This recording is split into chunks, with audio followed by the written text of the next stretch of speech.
Former FBI Special Agent Jeff Harp joining me now live to talk more about this. Jeff, the family clearly trying to establish a line of communication with whoever took Nancy Guthrie. What might investigators and negotiators be doing right now to try to open up that conversation?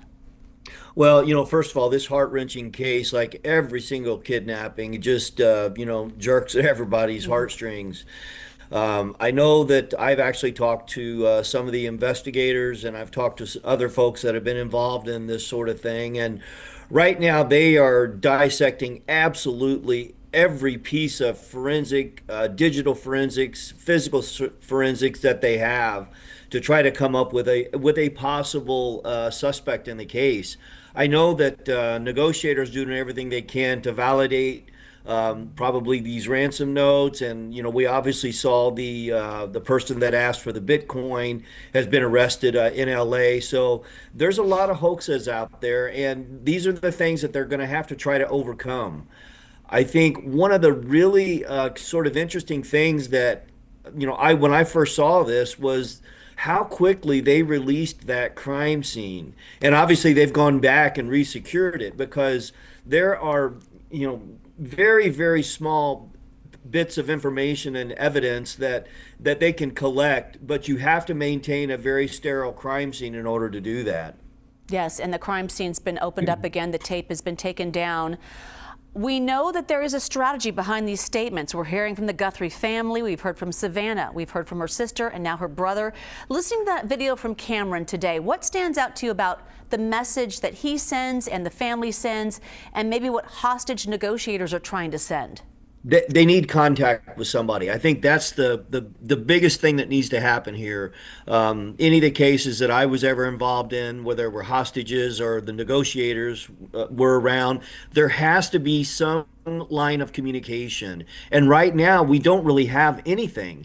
And once they get that line of communication established, they can at least start to go down the road of, proof of life, or something that at least shows that her mother is still alive and well. And I think that's the biggest concern right now. Is she safe? Is she alive and well? So right now, tonight, we've heard from the family twice. Yesterday from Savannah, today a new message. What's happening in the hours leading into the night and into the weekend? What are investigators doing? What should the family be doing? Kind of give us a glimpse into that sort of thing. There's going to be no stone unturned, and they're going to go back through the evidence, everything that they've already looked at. There's also some very sophisticated cellular technology that the FBI can use to sort of pinpoint people that were in the area. But without giving away, everything that happens, they certainly will look at a lot of cell phone data, and then they can start narrowing down who is in the area. But it doesn't mean that somebody that was there didn't put their phone in airplane mode or didn't turn their phone off, so it's not pinging on a cell tower. These people are not stupid, and it's just obvious to me this is not a random situation. They either had been to the house several times, they knew this person, they knew the family, they knew sort of the layout of the house, they knew there was a Ring camera there. So I think once we start narrowing this down, you will know more information. I think the sheriff there, obviously they have more information than they're telling us. That's SOP.